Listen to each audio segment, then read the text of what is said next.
अगर ये रील आप तक पहुंची है तो यूनिवर्स चाहते हैं आप में एक बहुत बड़ा ट्रांसफॉर्मेशन लाना, आपकी लाइफ बदलने वाली है।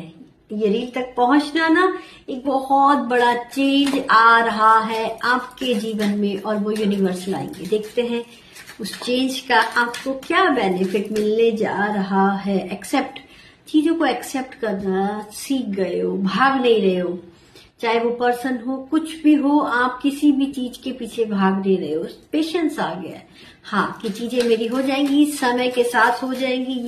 ये चेंज आपके अंदर आ रहा है। और क्या आ रहा है? सरेंडर, जी बिल्कुल सरेंडर कर दिया है यूनिवर्स को। आपकी जो इच्छा हो वो करना, और यूनिवर्स जब आप सरेंडर करते हैं ना तो आपकी सोच से भी बहुत अच्छा करते हैं, जैसा आपने सोचा भी नहीं होता है ना। अब वो बहुत अच्छा चेंज आपके अंदर यूनिवर्स ला रहा है। इस चीज को